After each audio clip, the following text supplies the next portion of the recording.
"You're not missing the shot, you're missing the wind you can't see," the old man said, his voice low and steady, barely louder than the dry whisper of heat rising off the range, but it cut through the frustration like a blade, and for a moment, even the wind seemed to pause as 8 trained soldiers stood frozen behind their rifles, their scopes locked on a steel target sitting nearly 1,800 yards away across a stretch of sun-scorched terrain that shimmered with invisible currents.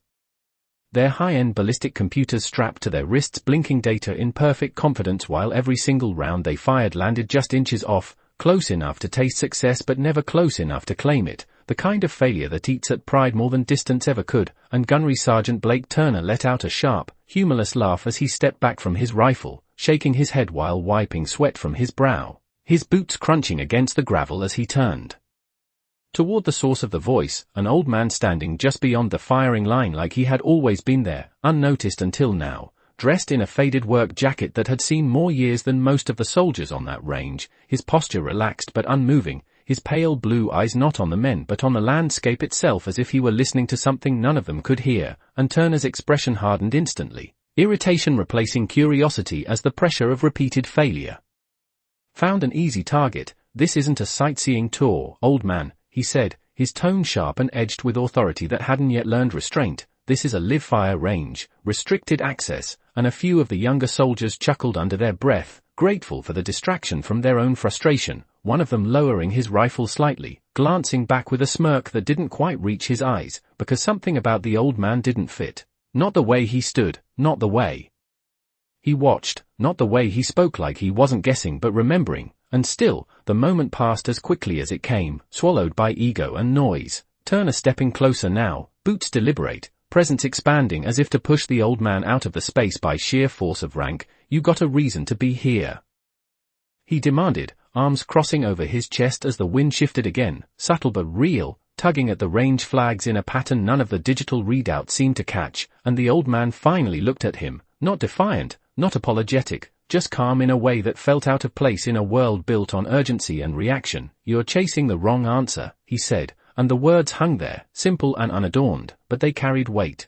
The kind of weight that didn't come from confidence but from certainty, and somewhere behind the line, Lance Corporal Ethan Cole felt a quiet unease settle in his chest as he looked from the old man to the target and back again, because they had been at this for hours, running calculations, adjusting for every known variable, trusting the machines, trusting the numbers, trusting everything except the one thing none of them could measure, and yet this stranger stood there as if the solution was obvious, as if the problem itself had been misread from the start, and Turner scoffed, shaking his head as he gestured toward the line of advanced equipment. "We've got everything we need right here," he said, but even as the words left his mouth, another shot rang out downrange, clean, controlled, precise, and missed again, just by inches, just enough to remind them that something was still off, something just beyond their reach, something the old man seemed to understand without ever touching a single piece of their gear.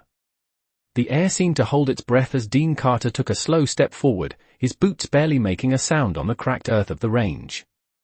The 8 soldiers, all younger, all better equipped, were still staring at the target, watching as the last shot had just barely clipped the edge, the frustration palpable in the hot air. Blake Turner, standing off to the side now, muttered under his breath, something about needing more precision, more focus. But Dean wasn't listening. His gaze was fixed on the target, on the wind that was sweeping across the open field, invisible to all but him. His hand reached slowly for his rifle, a well-worn M40, its stock chipped, the barrel slightly warped from years of service. There was no digital readout here, no high-tech gadgetry to help him predict the flight of the bullet. Only the years of experience that had shaped every instinct, every breath, every subtle shift in the air. The men around him continued their chatter, adjusting their equipment, their computers showing the same calculations over and over again, but their results were never quite right. The target was still out of reach. Dean glanced at them, the faintest flicker of a smile crossing his face.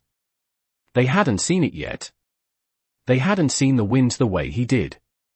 He exhaled, the sound barely audible, and turned back to the rifle. It wasn't just about the mechanics. It wasn't about the perfect conditions or the newest technology. It was about knowing the field, knowing the way the land would twist the air and make it dance. He adjusted his stance, feeling the earth beneath him, steadying himself like he had so many times before in a different life, in different battles. "You're not aiming at the target," Dean muttered to himself, his voice low and almost lost in the distance. He didn't need to see the target to know where it was. The wind shifted again, and Dean's eyes narrowed as he pulled the rifle to his shoulder. The men behind him fell silent, watching as his hands moved with the kind of certainty only time and experience could give.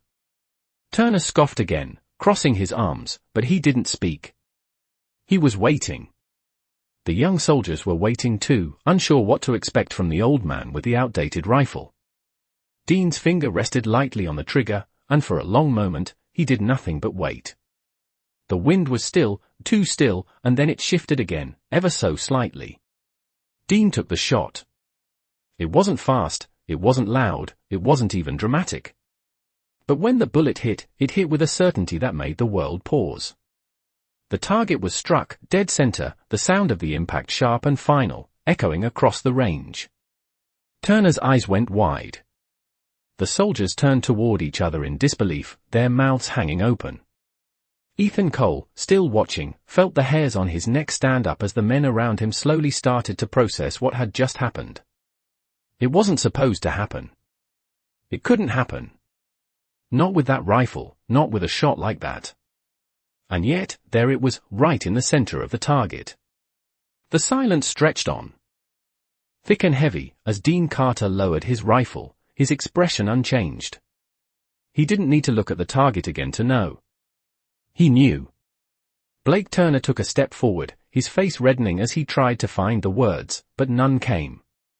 His jaw worked for a moment before he finally let out a frustrated breath. "Who the hell are you?" he asked, his voice less certain now, his stance less sure. Dean didn't answer right away.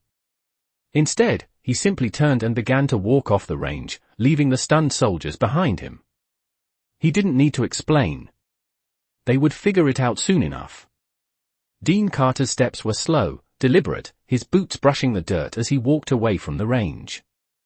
The soldiers behind him remained frozen, some still staring at the target, others looking at each other, their mouths slightly agape, unable to fully comprehend what had just happened. The shot had been flawless, too perfect, and too unexpected. Turner stood motionless, his eyes wide, his arms still crossed, as if waiting for some explanation that wasn't coming. He had been sure, that the old man was nothing more than a relic, a forgotten piece of the past that had no place in the modern world of technology and precision. But there he was, standing in the center of the range, the impossible shot made with nothing but experience and instinct. No gadgets.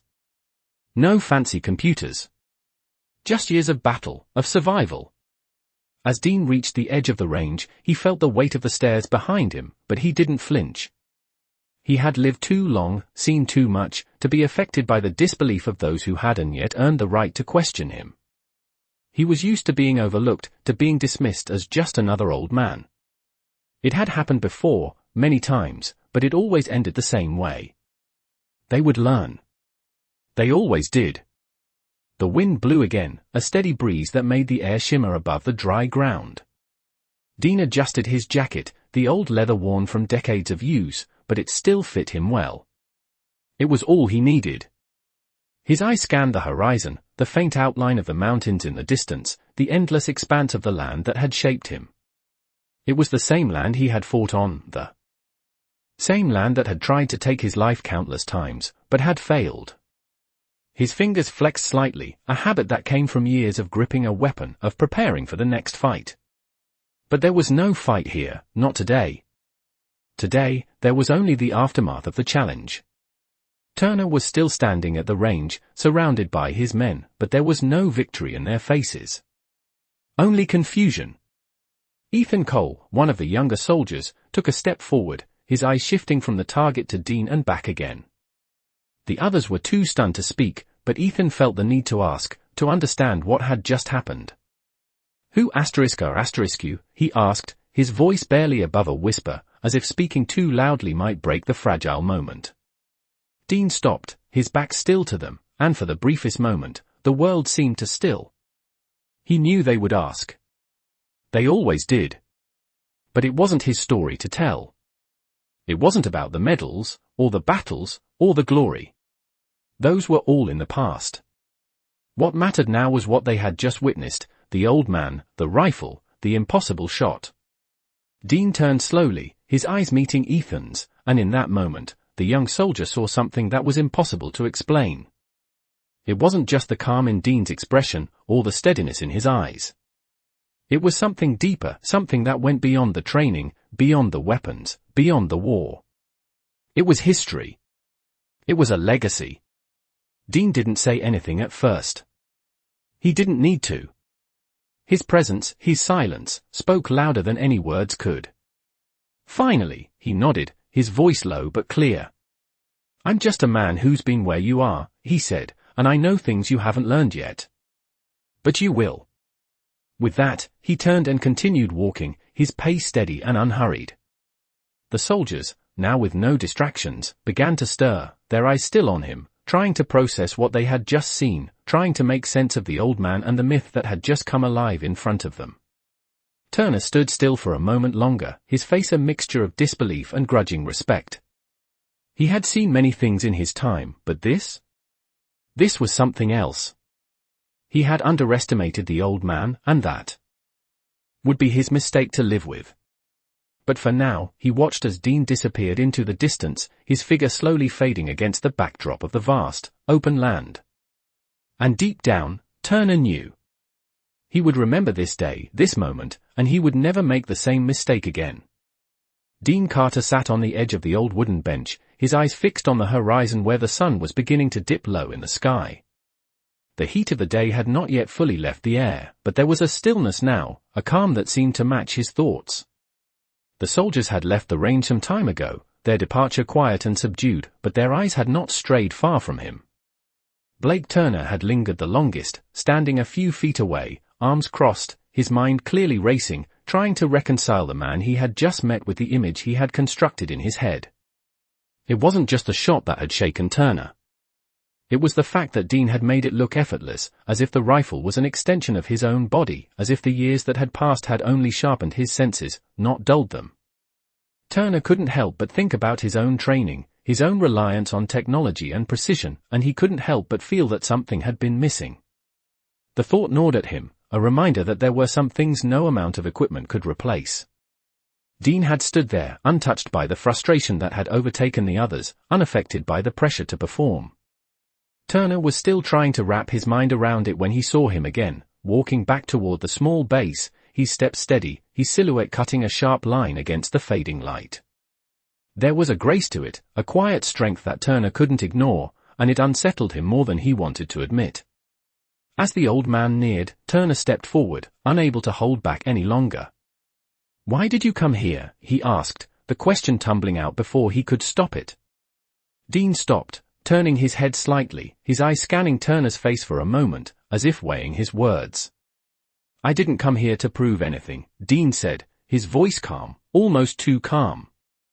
"I came because I've been where you are. I've seen things you haven't seen yet. You might think you know everything there is to know about a rifle, about a target, about this life. But the world has a way of throwing things at you that no one can predict. And when that happens, you'll wish you had something more than just your gear."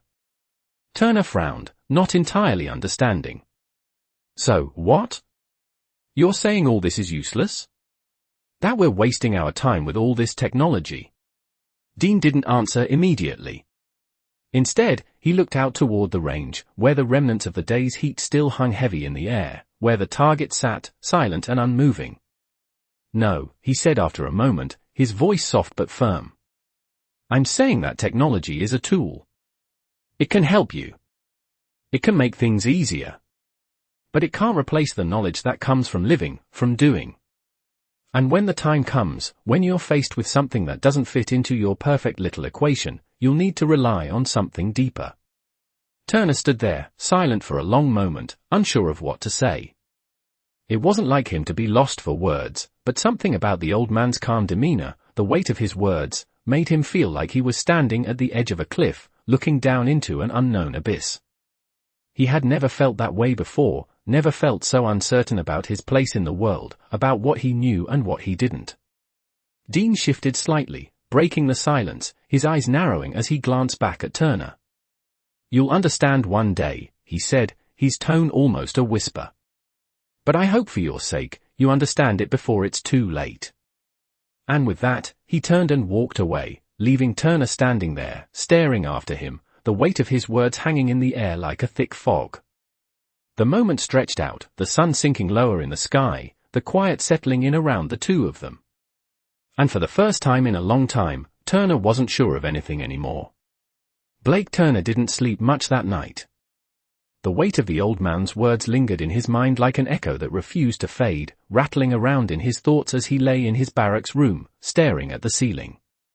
His training had been methodical, precise, grounded in the belief that if you had the right equipment and the right mindset, you could solve any problem. But Dean had shattered that belief with a single, effortless shot. It wasn't supposed to happen. No one in the unit had ever seen a shot like that, not from an old rifle, not from someone who wasn't relying on the high-tech gear they'd been taught to trust. Blake ran his hand through his hair, frustration creeping in again. The next morning, he made his way to the mess hall, his mind still tangled in questions he didn't know how to answer. The usual chatter of the soldiers around him faded as he sat down at an empty table. His eyes drifted over to the corner of the room, where Dean was sitting by himself, eating a simple breakfast. It was the same calm demeanor that Blake had seen the day before. Nothing about the man suggested urgency or concern. Dean didn't seem to care that the entire unit was still reeling from the impossible shot. In fact, he didn't seem to care about anything at all. Blake watched him for a long moment, then stood up, making his way over. He didn't know why he was doing it. Maybe it was curiosity, maybe it was respect, or maybe it was just the need to understand what Dean knew that he didn't. "Mind if I sit?" Blake asked, his voice tentative. Dean looked up from his meal, his pale blue eyes meeting Blake's. For a moment, there was no recognition, no sense that Blake had been one of the soldiers who had stared at the target in disbelief. It was as if Dean had already moved on, leaving the previous day behind him. But he nodded and gestured to the empty seat across from him. "Go ahead," he said simply. Blake sat down, feeling the weight of the silence between them. "You never told me how you did it," Blake said after a beat, the question finally slipping out. Dean didn't respond right away, taking his time with his food before putting down his fork. "I didn't do anything," he said quietly, his tone thoughtful. "I just read the wind. I knew where it was coming from, and I knew where it would go. It's not about the rifle. It's about knowing the environment." Blake furrowed his brow. "But that shot, it was perfect. It wasn't even close. It didn't make sense." Dean's eyes softened as he met Blake's gaze. "It wasn't perfect. It was just the result of a lot of years watching the same things happen over and over again. You guys rely too much on what you see on the screen. You think the world behaves in a way you can predict. But nature doesn't work that way. It doesn't care about your formulas. It just is." Blake sat back, taking in the weight of the words. He had spent so much time focused on the technology, on the machines that were supposed to give him the answers. But Dean was right. The world didn't work that way. There were variables that couldn't be quantified, things that couldn't be plugged into a computer or measured with a sensor. For the first time in a long while, Blake felt a sense of humility creeping in. "How do you know all that?" Blake asked, his voice quieter now. Dean didn't answer immediately. He just looked out the window, his gaze distant as if seeing something far beyond the walls of the mess hall. Finally, he spoke again, his voice low but steady. "You learn it the hard way," he said simply. Blake sat in silence, letting the words sink in. He didn't know what the next step was, didn't know how to reconcile everything he had been taught with what he had just learned. But one thing was clear, he wasn't the same man he had been yesterday. And somehow, he knew, neither was the world. Dean finished his breakfast in silence, then stood up, wiping his mouth with a napkin. He met Blake's eyes one last time before turning to leave. "You'll figure it out," he said over his shoulder. Blake watched him walk out of the mess hall, his mind racing. He wasn't sure what Dean had meant, but something told him the old man was right. There was something deeper here, something more than just a perfect shot. Something that went beyond the gear, the training, and the calculations. Blake wasn't sure how he would find it, but for the first time in a long while, he was ready to look. Blake Turner spent the next few days in a haze of questions and doubts, walking the base with a sense of unease he couldn't shake. The words Dean had spoken still echoed in his mind, and with each step, he found himself rethinking everything. Every training exercise, every mission he had ever been on, seemed incomplete now, as though something fundamental had been missing. The air on the base felt heavier, the distance between him and the other soldiers seemed to widen. He had always been confident in his abilities, sure of his place in the world. But now, in the wake of that impossible shot, that certainty had cracked. It was as if the world was suddenly larger than he had understood, and all the technology, all the modern tools at his disposal, couldn't prepare him for what lay beyond the cold calculations. On the fourth day, he found himself at the shooting range again. It wasn't part of the scheduled training, but something inside him urged him to return, to test himself, to see if he could find the answers Dean had spoken of. The wind had shifted, and the air was thick with humidity. Blake stood alone at the firing line, his rifle in hand, staring down at the target.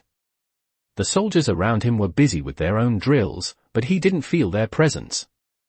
His focus was entirely on the target, on the small steel silhouette far downrange. He raised his rifle, settling into position, but this time something felt different. His fingers rested lightly on the trigger, but his mind wasn't racing with calculations. He wasn't trying to outsmart the wind or the distance. He wasn't thinking about the angle or the speed of the bullet. He was just waiting. Blake closed his eyes for a moment, the sound of the range fading into the background. He let the world fall silent around him, the noise of the modern world slipping away, and for the first time, he allowed himself to feel the wind as Dean had described. He felt its pull, its weight, its path as it twisted through the air. He felt the heat from the earth rising beneath him, the subtle shift of pressure as the air moved, almost imperceptibly, in waves. He opened his eyes, feeling a new sense of connection to the land around him. It wasn't about the rifle. It wasn't about the technology. It was about understanding the world as it was, feeling the pulse of it beneath his feet. Beneath his skin. Blake exhaled slowly, lining up the shot, his breath steady, his grip light but firm. And then, without thinking, without calculating, he squeezed the trigger. The shot rang out, crisp and clean, and for a moment, there was nothing but silence. The target swayed, and then it shifted. The bullet had hit the mark. Not dead center, but close enough. Close enough to make Blake feel the weight of what he had just done. He had trusted the wind, trusted his instincts, and for the first time in days, he felt a sense of peace. Dean had been right. It wasn't the rifle, and it wasn't the technology. It was the ability to listen, to trust the world around you, and to let go of the need for control. Blake stood there, staring at the target, the rifle still resting in his hands, the weight of it feeling different now, as if it had become a part of him. He was no longer trying to prove anything to anyone. He was no longer chasing after some ideal shot or some perfect formula. He was just present.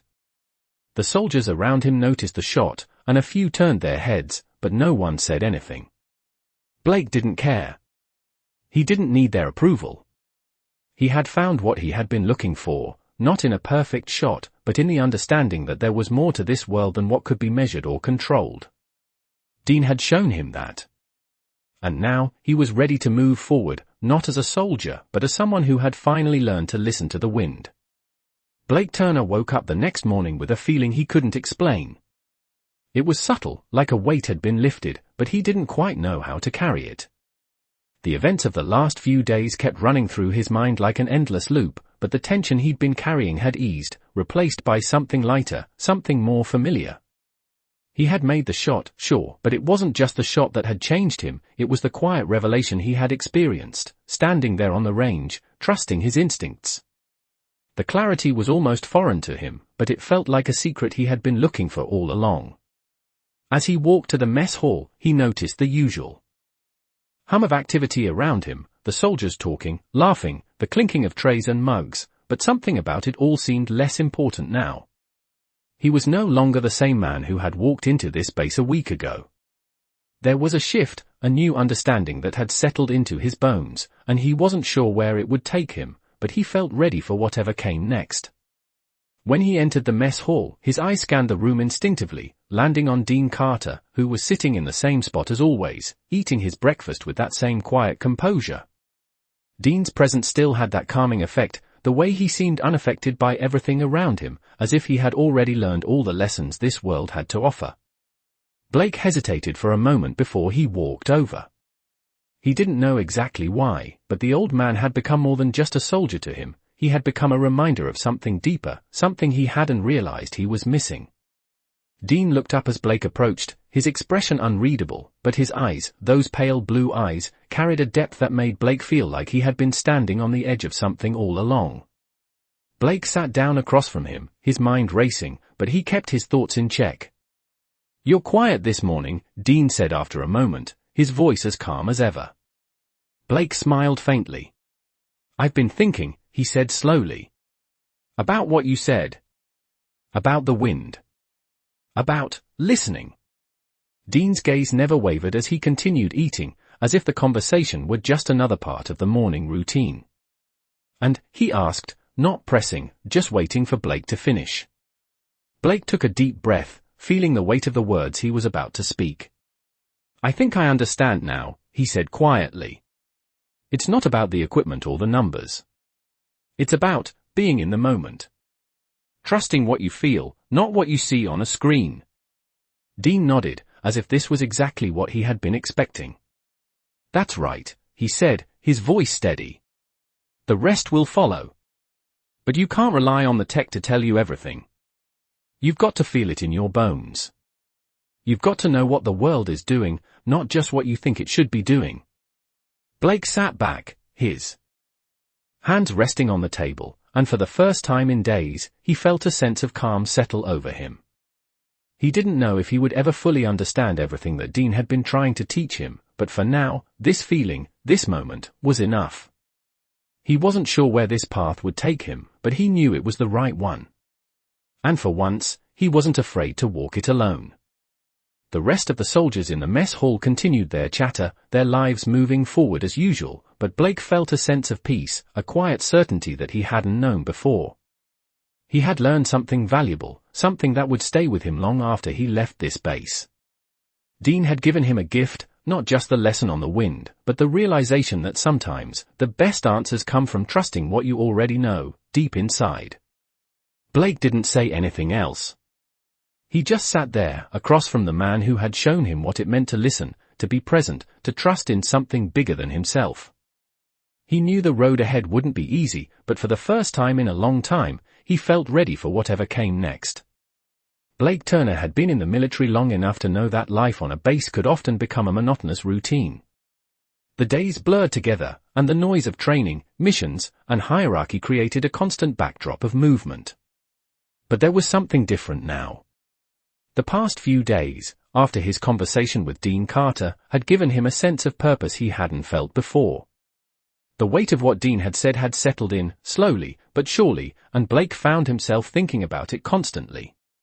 It wasn't just about being good at his job, about perfecting every move, every calculation. It was about being aware of what was happening around him, tuning into the small, almost imperceptible shifts in the environment that others might miss. He didn't feel the need to rush anymore. The pressure to always be ahead, always on top, had lifted. He took his time now, whether it was during training, at meals, or in the quiet moments when he was alone. One evening, while walking along the edge of the base, Blake noticed the sky beginning to turn a deep shade of purple as the sun set behind the mountains. It was the kind of peaceful moment he hadn't really noticed before. He stood there for a while, just watching, letting the world around him breathe. He thought about the old rifle, the wind, the shot, and how those elements had come together in a way that seemed impossible. He thought about the way Dean had looked at the world, calm, steady, unwavering, and how much he had learned from him in such a short time. Blake had always been someone who thrived on certainty, on knowing what came next, on having every detail figured out. But now, he realized, there was value in the unknown. There was beauty in the uncertainty. As he walked back to his quarters, he passed the range again, where the soldiers were still out practicing, perfecting their skills. Blake watched them for a moment, but instead of feeling that familiar rush to join in, to compete, to prove himself, he just stood there. He had nothing to prove. He had already won something far more valuable than any shot or any ranking. He had one peace, a peace that came from knowing he didn't have to control everything, that he could trust the world around him to show him the way. When he got back to his room, he sat down and looked out the window at the mountains in the distance. He felt the weight of his new understanding settle in, not like a burden, but like something that had always been there, waiting for him to notice it. The world was unpredictable. The wind would always shift, the ground would always move beneath his feet. But that didn't mean he couldn't find his way. He could still trust himself, trust the lessons he had learned, and move forward without fear. And for the first time in a long time, Blake knew that was enough.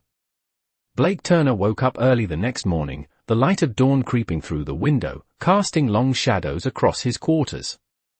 It had been a few days since his conversation with Dean Carter, and a sense of quiet determination had settled in his chest.